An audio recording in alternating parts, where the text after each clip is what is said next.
Assalamu alaikum wa rahmatullahi wa barakatuh. Welcome to another episode of Let's Talk on your favorite channel, Huda TV. I'm your host, Arkham Rashid. Today's topic is very important and extremely relevant during our times, and it is tolerance. And the way we've done it is that we've divided this episode into two parts. Today's the first part, which we will speak about tolerance with other faiths, and then the next episode, which is next Monday, we will speak about tolerance within Islam. So I'm going to start off by welcoming and introducing my panel for today. Brother on my right hand side, if you can give us your name, where you're from, and a little bit about yourself. My name is Bilal Abdullah from the United States of America, and I live in Egypt. All right, brother next to him, can we get your name? I'm Omar Khalid. I work as a freelance translator, and I'm an Egyptian citizen. And you're Egyptian. And both of you guys were on the show last week as well. Yeah, that's right. So we're looking forward to this conversation. If I can come over to this side, brother, if we can get your name, where you're from, and a little bit about yourself. Go ahead. Assalamu alaikum. My name is Ilyas Townsend. I'm from the UK, and I'm here in Egypt with my family, trying to learn some Islam, inshallah. Inshallah, may Allah make it easy for you. Brother next to him, if we can get your name, where you're from, and a little bit about yourself. Go ahead. My name is Idris Surat, and I'm from America, and I'm here teaching English, and at the same time, just like Ilyas, studying Arabic and a little bit of Deen also. Okay, so I want to welcome all you guys on the show today. We're looking forward to this conversation. Last time the time passed so quickly we didn't even realize the show was over. I mean, the conversation was very interesting.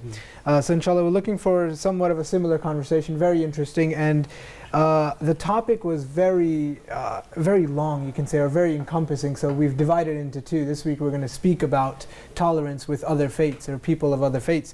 So let's start off by getting an introduction to what religious tolerance means to each one of you guys, so we're on the same page here. Bilal, if I can start with you. Okay. Well, for me, religious tolerance means, and this could be a very touchy subject because it can go into several directions, religiously speaking. But for me, it's the fact that I accept the fact that you are who you are and you believe in what you believe in, even though it contradicts what I believe in. I will not hurt you or harm you or do anything unjust to you because you believe differently than me. So this is for me what intolerance is. That's very interesting. Brother next to Bilal, if we can get your thoughts on religious tolerance. Okay, sure. Well, for me, a tolerant person has to be, wise, merciful, and has very strong self-control.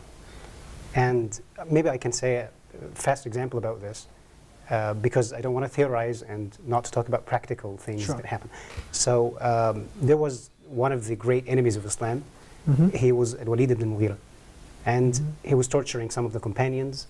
He was attacking the Prophet all the time, and he went to attack the Prophet individually, personally, by saying that you are crazy, and if you want medication, we can go and medicate you. If you want to marry women, we can make you marry women. If you want to be the one among the rich of us, we can give you money and make you the richest. If any one of us was offended like this, I think we're going to stop him. You're disrespectful, you're attacking me, and you're rude, so don't continue this conversation with me. Course. But the Prophet was, the top of mercy and wisdom. He listened to him until he finishes what he wants to say, even if it was nonsense. So, and after he paused, the Al-Walid ibn Mughira, he told him, did you finish Abu Walid? And Abu Walid is a form of like being beloved to the person, like I'm being friendly to him. Did you finish? So yes, I finished. So this is a very good tip, because I have to make the person who is different from me, even in the creed, as the brother said, that I'm not going to endanger him. I'm not going to make him feel that because you have something different from me as a religious creed, that I'm not going to listen to you. I'm going to listen to you and understand what you want to say. And actually, this is the message of the Quran. The Quran tells us the message of the other people who believe in different creeds. We listen to them in order to know how to respond after this. And it's very important that when we speak about this topic, especially as Muslims, to take our examples from the Prophet ﷺ, as it's a command from our religion. And we see on many instances how the Prophet ﷺ dealt with the people who were not Muslims. And like the story the brother just gave, the Prophet ﷺ allowed him to express himself, to express what he believes. So continuing with the same conversation here, Brother Ilyas, if you can give us what religious tolerance means to you. I mean, I'm pretty similar to Bilal here. I think religious tolerance is understanding and appreciating the fact that Allah Azza wa Jal, He guides whoever He wants first and foremost. You know, and so for me, religious tolerance is to first of all be grateful that Allah guided me to Islam, because without Allah's guidance, then there's only misguidance. After that, then it's my understanding that, you know, everyone has a choice to pick whatever religion they want. Essentially, you can do whatever you wish, but you know, as Bilal mentioned, I can't force you to become a Muslim, even though I'd love you to be one if you're not one. You know, so it's just respecting the fact that everyone has made their own cognizant choice of what religion they profess or don't profess, or whatever belief they have, because some people don't believe in religion full stop, as we know. So for me, religious tolerance is just allowing people to kind of do as they wish, but at the same time having, you know, a broad enough relationship to have that discussion, you know, not cutting off any corners or not cutting off any relationships with people, but always having that platform where we're able to discuss, maybe debate if the setting is correct, our religious principles, you know, and again at the end again, you know, respecting difference. You know, you believe what you believe, I believe what I believe. Lakum dinakum waliya deen. For you is your deen, for me is my deen. That's very interesting, actually. And what I'm constantly hearing from everybody so far is, well, key word is respect. You know, respecting what the other person believes to the least, actually. Idris, if we can get you to share your thoughts on religious tolerance. Being the last one, they've covered so much.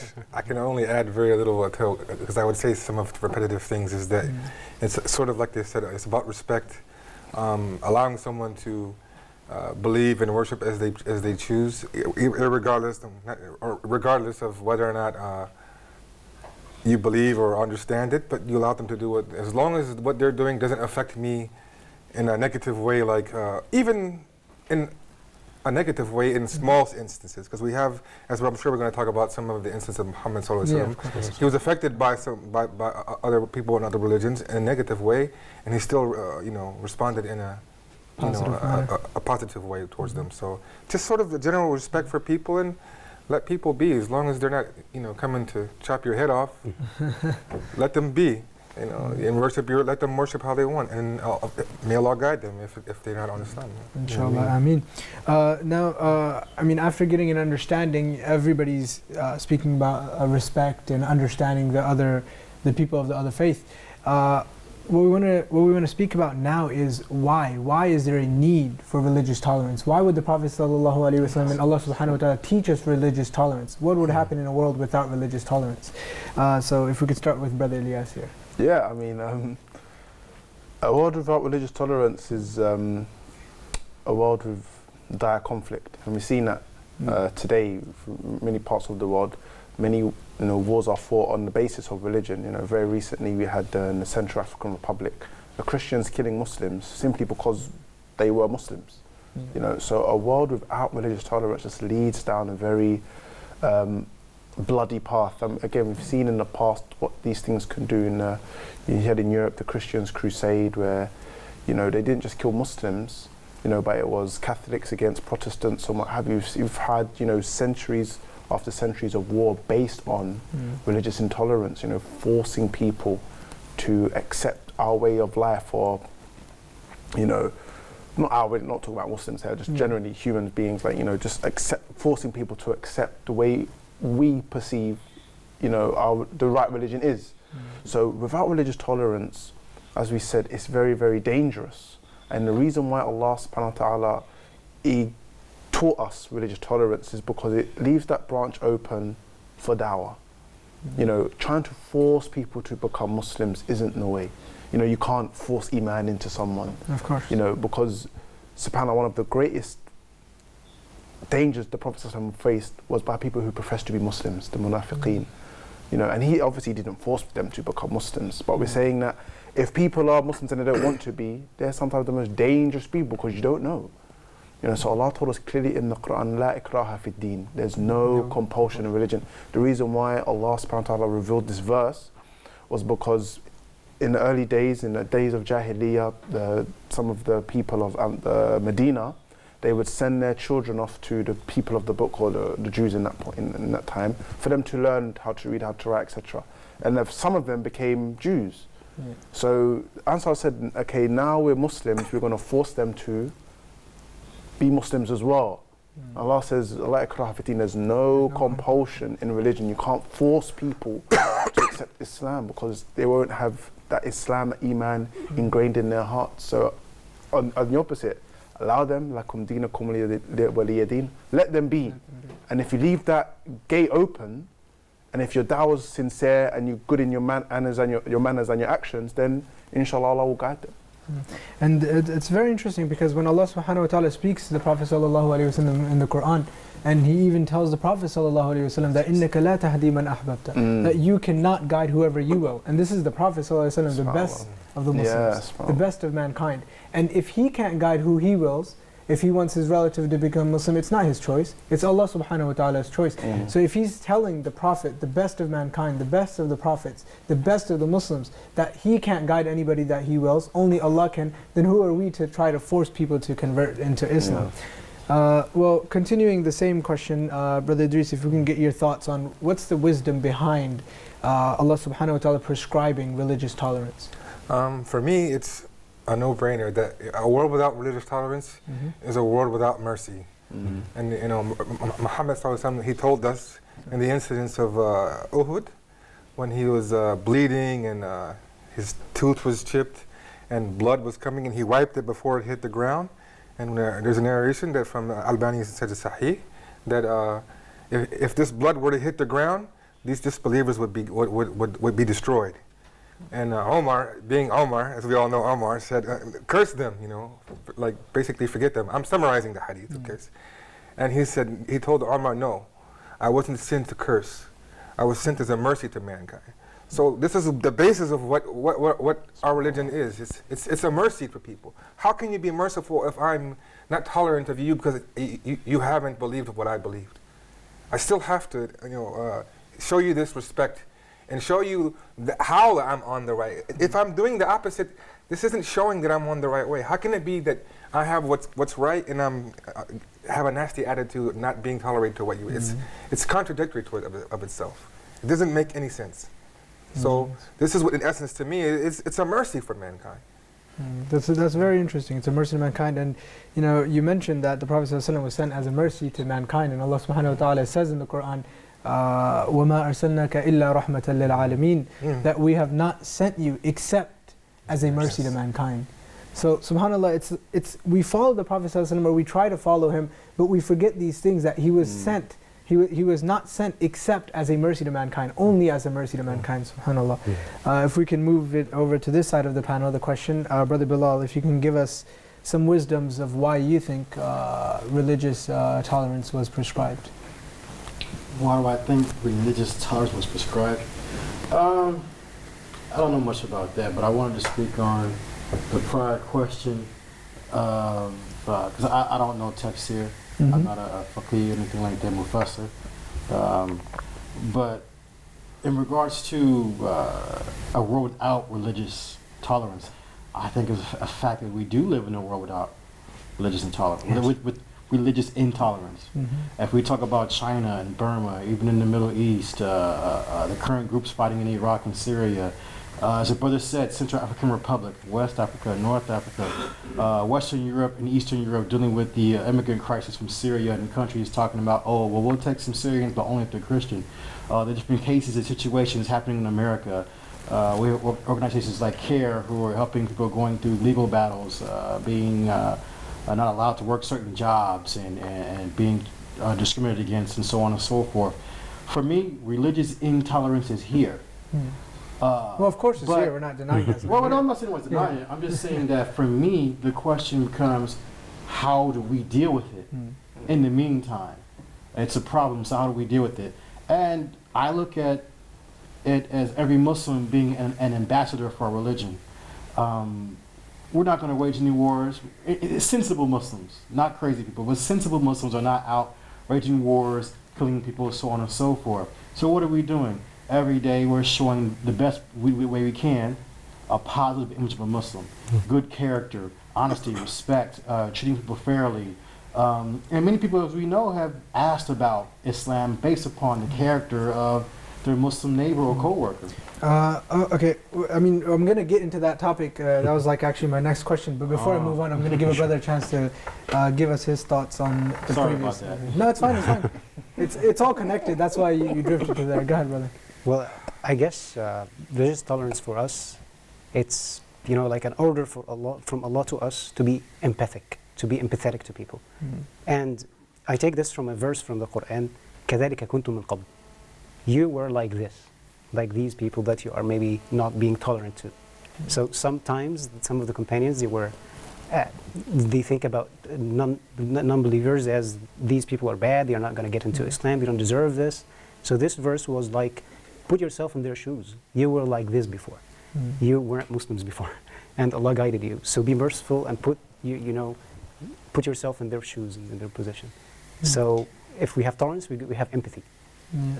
That's a very important point that you raised there. It reminds me of something very interesting.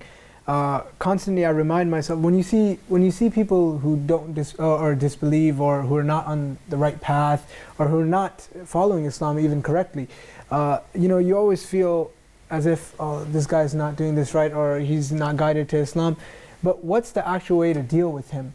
So something very interesting that we can extract from one of the hadith of the Prophet ﷺ narrated in Sahih al-Muslim, if I'm not mistaken, and it's a very common hadith, that none of you will be true believers until you love for your brothers and sisters what you love for yourself. And Imam Nawawi, his commentary on this hadith, he says the word brothers and sisters here is better if we hold it as general, meaning your brothers and sisters in humanity. Not only your brothers and sisters in Islam, but in humanity. And this is Imam Nawawi's commentary on the hadith. And what we can extract from here is that we are all glad that Allah subhanahu wa ta'ala has guided us to the right religion and on the right path. And we can only hope that for every single person. And the way to hope that for every single person is not by pushing them further away from our religion.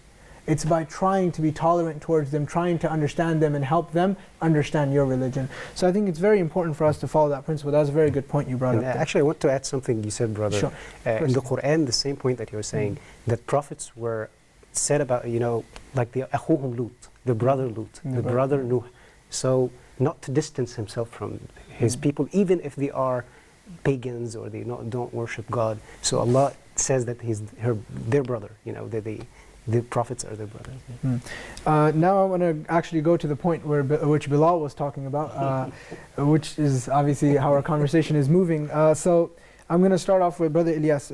Brother Ilyas, if you can just give us some of the reasons why do you think religious intolerance is so prevalent amongst Muslims? Because this show is obviously for Muslims, and we want to find a way and a solution to overcome religious intolerance. So if we could speak about why it's so prevalent amongst Muslims around the world. In a way, religious intolerance amongst Muslims, or you can look at it in a negative sense. I mean, I'm a bit more positive. Maybe it's because they're very confident about their religion. They don't feel inferior, and they feel that they're on the truth. So they want to call it, or they want everyone to enjoy it with them. That's one way of looking at it. And I think also we have to look at cultural aspects. Maybe growing up in a certain part of the world, you may have the idea that you enforce your way on someone else. Because I grew up in the UK, and I'm sure it's the same for the brothers that grew up in America. Things is very much geared towards you do as you wish. Yeah. This is, you have a choice. Religious freedom. Depending on which Bible Belt, no. But when you get to a certain age, you're 18 now, so this is, you can freely. I became a Muslim at the age of 19. I mean, no one batted an eyelid. It was fine. Whereas in other parts of the world, this isn't just specific for Muslims, but in other parts of the world, you don't have that. You can't do that. Someone was telling me here in Egypt, if someone wanted to accept Islam, then they could lose their life or well-being because of it. It's very dangerous. So, or vice versa. And vice versa, vice versa, of course. So, I believe that when Muslims, they also another reason, because Muslims we feel demonized. You know, you read the newspapers or see the articles, etc., and it feels like Islam's under attack, you know. So we're very eager to show people the right way, and unfortunately sometimes we're too over-exuberant, and we feel that we can, you know, force people to accept Islam, or if they don't accept Islam, we just think, okay, these people are going to hell anyway, you know, forget them, essentially, you know. And even sometimes it appears in our dealings, you know. For example, in London, have butchers, and sometimes you have non-Muslims going into these butchers wanting to buy halal meat, because some of them believe that, you know, it's better meat than just any meat that's just killed randomly or what have you. And sometimes these Muslim butchers, they still give them haram, saying, well, they're kuffar anyway. You know? Dishonesty, this is dishonesty. Yeah, so it's just the way they see things. So I think we need to look into that. I think another major aspect is moving away from the prophetic traditions. Yeah. And, you know, people become so ingrained within their cultures that they forget the actual true ways that the Prophet ﷺ has taught us through the Quran and through his Sunnah. Brother Idris, if we can put the same question on you, why do you think there's so much intolerance? I think, in my opinion, the problem is basically twofold. And the minor problem is, it doesn't sound minor, but I believe it's because of the reaction to abuse. You know, Muslims are being abused on a grand scale now, and they don't know how to react to it. They're reactionary. They're abused and they just react out of, you know, anger, out of, you know, self-preservation, out of a lot of different reasons. But it's a reactionary type thing, because we're being attacked and abused in a lot of ferocious, you know, terrible ways. And more importantly, which most people don't realize, is I think it's has to do with lack of knowledge. Because why? Because when you know Muhammad sallallahu alaihi wasallam, when you know him, you will know how did he react to what he received worse than what we're receiving. He gave us the example of how to deal with this behavior, how we're being attacked, and how did he react? He never would have reacted out of anger, except whenever the rights of Allah were being abused. Not for anything that was abused against him. There's many examples of the sheepskin on his back, the trash in front of his house from the Jew. He never reacted out of anything that was done towards him, except for when Allah's rights were being taken, then he would become angry. He never get angry for himself. So we don't even know about the Prophet. We don't know about his life, his seerah. The more you read about his seerah in a deeper level, the more, you know, in awe you are, the more amazing, the more you won't believe it. And it's sad, a lot of Muslims don't know anything about him. They really don't. Yeah, and I think they're Muslims and they don't know. Yeah. And I think that's where it starts. A very good point you brought up there. It starts with reading the seerah of the Prophet ﷺ, reading about his life. And that's where you'll get to see what the Prophet ﷺ had to deal with in comparison to what we're dealing with. It's you can't compare it. It's nowhere near it. And just to add to that one point is, when you're reading the seerah, make sure that you read it and know that he was a man sent to us. Yeah. You know that, and don't look at him as like he's Superman. Well, you know, that was Prophet Muhammad, so you know, I don't have to worry. Nobody can do that. He was sent to us as an example so that we could learn from him and try to implement it. We can implement what he implemented. Maybe not 100% one person could, but as a society we can. So when you read his seerah, read it with empathy and understand that it's achievable. Things are achievable. Don't look at it as like, you know, this is here and up there and we're here. Yeah. It's because some people look at it like a fairy tale. Yeah, like, oh, that was a Prophet. It's not like that. It's different than these, you know, fantastic tales of stuff that you're not used to. So. No, I know you wanted to get into some of the examples and the stories. I see you holding. I'm saving them because I know you're going to go into that later. We're going to get into that, inshallah. But before we get into that, we're going to go for a short break. So stay tuned.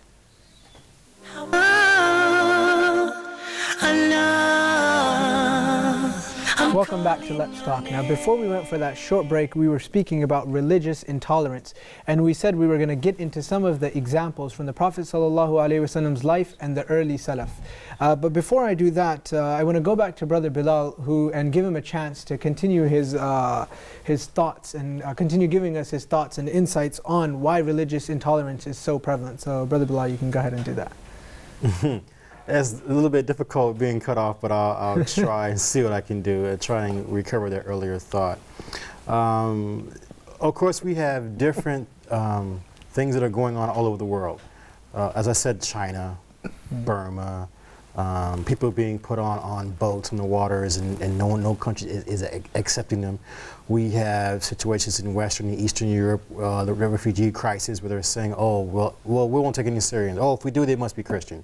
We have situations going on all over the Middle East, all over Africa. As our brother Ilyas mentioned, in Central African Republic, another horrible situation that is not getting enough press.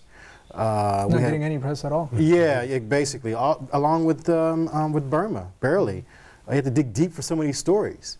Also, United States, stories of discrimination, attacks, different things going on all over the world. So as I was saying before, yes, intolerance is, religious intolerance is a fact of life. So for me, it's based upon how do we deal with it. And for me, dealing with it is each individual Muslim is like an ambassador for the religion, meaning that our character should be one that represents. Yeah, exactly, and exemplifies the Sunnah. Now, does that mean we're going to be perfect? As we say in America, holier than thou? Of course not. But at the same time, be aware of your surroundings and how you act not only in front of your children, with your children in public. Just because the dawah isn't just going to a person and saying, hey, you like this book? Want to read it? No, the dawah is people seeing your character in action. Because many people are out there preaching the religion and want to put a good face in the religion. At the end of the day, people want to see, they don't want to just hear what you're saying. They want to see what you're doing, and people are watching. And it's not easy. It's not easy feeling like you're always being watched, but in reality we are. So we have to put our best foot forward, because what we're doing is laying the groundwork for not only our family and our children, but our entire community, and we are representatives of our faith and our countries, and et cetera, et cetera, et cetera. And to remember that some people take the things that are happening to the Muslims around the world as if they must do something about it personally. That's why you have these people who want to join these terrorist groups, and they say, oh, look what's happening to Muslims. It's so bad. What can I do? If I'm sitting here doing nothing, just watching TV, then that means that I'm not doing what I can. So they take this illogical conclusion that they must actually physically do something. And join groups that are intolerant in itself. Exactly, and do worse. So they had this crazy thought that, Muslims are being abused somewhere in the world, so maybe I can correct this by abusing some Christians. They have nothing to do with it. Or if they do have anything to do with it. But it's like taking the law into your own hands. You want to go out and hurt people. Hurting people is not the solution. But this happens to them. We have to remember that we can't change the world by our hands, right? And we can only affect what's going on in our locality. As a Muslim from America and living in Egypt, I can only affect and speak to my co-workers. I have a hard time talking to my own wife, talking to my 11-year-old son, dealing with a boss or a co-worker, someone down the street at the grocery store. I'm not going to get on the plane, go to Turkey, go to Syria, and do anything. I'm staying right here, and I'm dealing with people in a peaceful way, a respectful way, and be the best that I can be. Yeah, and there's some very interesting outlooks you brought to this conversation. One being that, intolerance can't be fought with intolerance.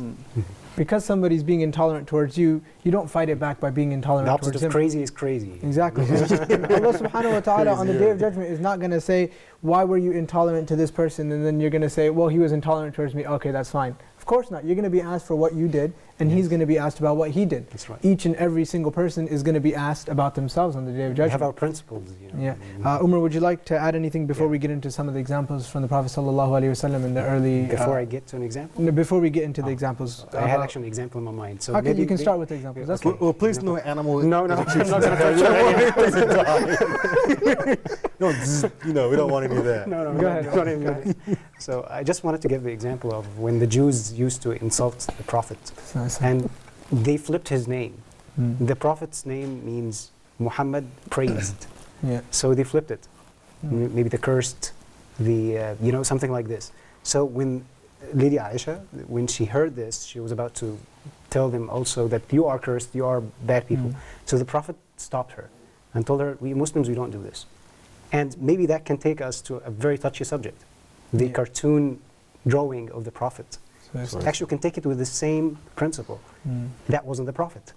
That was what they think about the Prophet. So they're insulting somebody else, actually, not insulting the Prophet. So that's why we were reactionary, as the brother was saying, maybe in sometimes illogical ways. So, and we maybe in the beginning of the problem, the cartoon and so on, we acted according to boycott all the products and so on. Before this, 70% of Denmark was with us. But when we started boycotting their products. So that wasn't a right way to do this. The right way is to boycott the companies which have their advertisements on the same magazines that draw the cartoons of the Prophet. Not everyone. That's why we don't do injustice to everyone. The only person who attacked us, okay, we're going to boycott you. Not the whole country, not the whole West, not to put them in the same basket to everyone. And this is actually in the Quran. Not all the Jews are, they are bad and they hate them and so on. No, no, no. Allah says, وَمِنْ أَهْلِ الْكِتَابِ so and so. So from the people of the book, people who, if you give them a lot of money to entrust them and don't pay this and please take this as something from me, they pay back. So not to put everyone in the same basket. In the same boat. That's very important that we don't generalize at the same time. I'm going to go over to Brother Idris. He's been holding all these examples for a very long time. So go ahead, brother. You can give us 2, 3. Man, there's so many, but I'm going to leave some for Ilyas because he knows a lot more than me. But if I had to pick one, it's very hard because there's so many from Prophet Muhammad's life. There's so many that it's hard to pick, but I think the biggest and even known about tolerance that even a lot of people will recognize is the story of Ta'if. This story is like a classic example of tolerance. How we all know how Muhammad he was despout, he was down, and he felt like my people are rejecting me. So he decided, okay, finally, I think I'll go somewhere else and see if someone else will accept this. So he went to Ta'if, knowing that they are good people. Generally speaking, they're good people. He thought well of them, so he thought, I think if they accept it, it'll be good.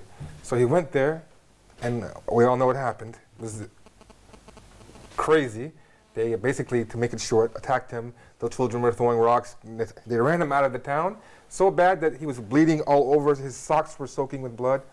He was soaking with blood. His sandals, not socks, were soaking with blood. So when he was outside of the town, he entered the valley, and this is when the angels descended. Jibril came, and he introduced the other angel, the one who controls the mountains. And he told him, I'm summarizing up, if you'd like, I can take this mountain and both of them and smash on the valley of Ta'if and destroy the people. And he told them, no. But why? Because perhaps some of the descendants may be believers. This is basically our minhaj. The people who you are attacking you, perhaps if they aren't the ones who are going to accept Islam, perhaps their son will accept Islam and be one of the biggest, symbols and lights for Islam. So, but if you were to attack them, their son wouldn't. So we have to think of the big picture and follow the manhaj of Muhammad and try to be wise, use hikmah. And it's the story that you bring, it's quite interesting because one of the descendants of Ta'if, and I've mentioned this story before on Let's Talk as well, when this story of Ta'if came up, one of the descendants was Muhammad ibn Qasim. And this person is the one who brought Islam into India and Pakistan and Bangladesh. And now when you look at this area, it's so many Muslims. And this is just because the Prophet ﷺ, it's because he made that decision at that moment, that not to crush the city and say that, even if one person accepts Islam, that'll be enough for what I went through. SubhanAllah. That's truly beautiful. If you sit and ponder that, you think, that's a lesson in that is, don't make quick reactions based upon a one moment in time that you could be angry or have some kind of severe emotions. If you use some tolerance, some patience, some hikmah, some wisdom, and think about your situation, if you make one decision, you can make something worse or you can miss out on something good. But if not, and you're patient, then a beautiful flower can bloom out of a dirt patch that didn't have anything growing there before. So that sounds good. And we have you here today. Just a really quick add-on to this is that this goes back to show us the example of that, try not to do things based on your emotions. Yeah. Muhammad ﷺ didn't react because of how he might have felt. He might have not have been angry, but he never reacted to it because this isn't the way to go. So if somebody is, he only reacted, like I said, whenever the rights of law were being taken from someone. But when someone makes you angry, don't react. Of course, this is easier said than done. If somebody spits in your face, it's very difficult. But the ideal thing is not to react. Because you know what? Even we have stories of that. I've heard from Ilyas about when Ali was fighting and the man spit in his face and then he stopped. Why? Because he said, I was fighting you for Allah. When you spit in my face, I became angry, and now I wanted to kill you because I'm angry because of myself. So he stopped fighting him, and the guy became Muslim. So, and you just mentioned two very important things. You mentioned, you shouldn't make decisions when based on emotions, and you mentioned the story of Ali, which reminded me another story of Ali, and in connections to making decisions on emotions, based on emotions. We know that in Islamic law, you can't involve your emotions within Islamic law. Whatever is just in the court of law. And it reminded me of the story of Ali radiallahu anh when he saw the man who stole his shield, and he took him to court. And the supreme judge of the Muslim empire at the time asked Ali radiallahu anh, who was the Khalifa at the moment. He was the current Khalifa. So the current Khalifa had to take a person to court. He couldn't just say, bring this shield. I mean, this is just one of his subjects. He could have said that if he wanted, but look at the justice system that was in place. He had to take him to court to claim what's his. So that's the first thing we extract from this. He had to take him to court. Then the supreme judge, he ruled in favor of the man. He asked Ali radiallahu anh, do you have witnesses that this is yours? And he said, my children know. And he says, you can't bring your children as witnesses according to Islamic law. There was no emotions involved in the whole situation. Law is law. Justice is justice. And it was so inspiring, the story, to this man that actually stole the shield, that he said, this is your shield at the end of the court case. He said, this is your shield. And he converted to Islam because of the tolerance that he saw there. He saw the justice that Islam brought to the world. And that brought him to Islam. And that's, both of your stories combined reminded me of this situation in the story. That's why I just wanted to share it. I'm going to let you guys continue with some examples you wanted to share. Yeah, tell us a story about it, Ilyas. Tell us a story. I've got a few going around in my head now. If you look at tolerance, there's so many ways that the Prophet ﷺ was tolerant. He was tolerant with those people who attacked him. He was tolerant with people who, had accepted other faiths essentially and not followed Islam. And we find that the Sahaba, they were also very tolerant. And we find that there's so many different examples in the different spheres of tolerance that the Prophet ﷺ showed. And I think if you look at the way Muslims are, portrayed, we supposedly hate Jews. Always, anti-Semitic Muslims and these things. But, the issue of tolerance that really comes to mind is the Prophet ﷺ, when he first entered into Medina. And up until that point, the Jews were working with the Quraysh in order to discredit him. And one of the first things he done when he got into Medina was to discuss with the Jews and give them, not take away all of their power, not to say you Jews are cursed and all of these things, but actually work to build treaties with them, wanted to work with them for the betterment of the society as a whole, And we know what we learn from Sirah is that they never accepted him. They never ever accepted the Prophet ﷺ. And they were many times they were, fighting against him and Islam essentially. And after the battle of it was Khaybar, and the Prophet ﷺ, after they had fought against him, he found a large number of Tawrat. And he gave it back to them. Their religious book, a book other than the Quran, they requested it, and the Prophet ﷺ, he gave it back to them. So we find time after time the Prophet ﷺ was very, contrary to what people may say, the Prophet ﷺ was very merciful and tolerant of them and their beliefs. And so when you mentioned the story earlier on about the Jewish man, and I think it was the man of Ali, who was Jewish, I believe. But there's another famous example in the time of Umar ibn al-Khattab, when there was a man begging on the street. And he was, I believe he was Jewish also. And do you have time, or am I taking too much time? Okay. Okay, and I was just telling Bilal, he was waiting to tell that story, but oh, I'm sorry. It's okay. It's okay. I don't have any copyrights over it. Plus, we're in Egypt, there's no such thing. So do what you do. I'll let Bilal tell the story then. Yeah? Okay. No, you do it much better than me, brother. No, I wouldn't. An eloquent British voice. The British voice is better than the American voice for storytelling. So I'm listening intently.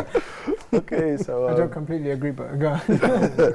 so this man, he was poor on the street, and he was begging, and so Omar, he sees him and says, well, "Why are you begging? You know, you shouldn't be begging. You should be out trying to earn, etc." So he says, "I'm an old man. I'm ill. I have no descendants to look after me, and I've got no money, so I need to beg." So Umar ibn Khattab, he says, he was very upset actually, and he said, "You know, we took jizya from you, you know, and now after all of the and the jizya is less than zakah essentially. So we've taken the jizya from you, and you've given to the state. So now you shouldn't be begging anyone." So Umar took him and gave him money, specific a stipend until the end of his life. Yeah, and just sorry to interrupt. And it was not only this man, but after that, Umar radiallahu anhu established some sort of social security for old citizens of the entire empire. Yeah. That once they reach a certain age or they can't work any longer, they'll be given money from the Bayt al-Mal, which is the government. Yeah. So you know, it was in a sense, it was the first time ever to create a universal social program in any empire. Yeah. Go ahead. And I think you know, one thing that we need to realize is that intolerance just brings it's the opposite of what you actually, because you want the person to accept your religion, but intolerance, it reinforces their religion. So if you look at the intolerance of the Quraysh against the Sahaba, it strengthened their iman essentially. And when we try to force people to accept our way of life, it reinforces them in their misguidance. I want to add a 2-second example. Go ahead, of course. What you said is like basically, you know, logically saying like, if I want you to like pizza, you never had it before, so I make a pizza and then I grab you by your neck and start stuffing it down your throat, and with the hopes that he'll like it. This won't happen. Well, pizza's a bad example. Everybody likes Yeah, because I think I'll like it. Just don't grab my head too hard, okay? For something that you didn't know, or whatever it is, if I'm stuffing it down your throat, you're not going to like it. You're going to probably even dislike it more. Cushiony. So this is basically the example is that, you know, you don't want to present it this way. Yeah. You're pushing people away. You're not really giving Yeah, them of course not. Anything that you try to force on somebody, he's only going to move further away from whatever you're trying to enforce on him. We see the example throughout history. I'm going to go over this side and let you guys share some of the examples that you've been holding in. Go ahead. Well, my primary example was taken, so I feel a bit sad. But I would want to say that in general, laugh at me now. But I just want to say that in general, like as a brother was just saying, if you approach someone with the offer of anything, like I have Islam, I want you to be Muslim, or I'm this or that or anything. Forcing someone, by nature, human beings don't come to anything by being forced into it. And trying to force someone away from it makes them want to think about it more, you know. So, as I said before, I believe that ties into my thesis about good behavior, exemplifying those things. Well, yeah, let's go on. Exemplifying the good characteristics of Islam, you know, and for me right now, it's like a media campaign. To be honest with you, we have us. We're okay Muslims, I think so, and we're trying to put forth the best face forward, including the Huda channel and everyone involved in it who have a desire to show everyone the love of Islam and how good it is for the people. And then we have those who are doing the exact opposite, and that's why we're all here today. So I think that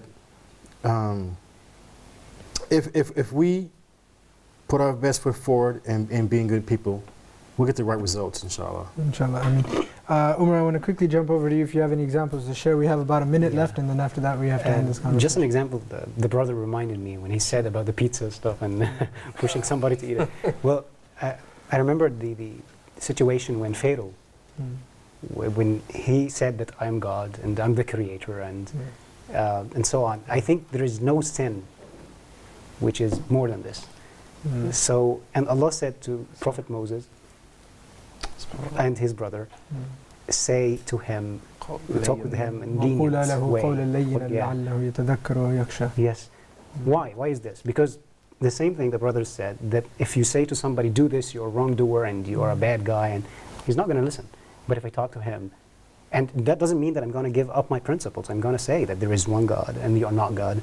But the attitude is going to make him listen. And I think that's why in Surah Al-Shu'ara, he listened. And he was exchanging conversation with Prophet Moses. Why? Because He's willing the to attitude, communicate. yes.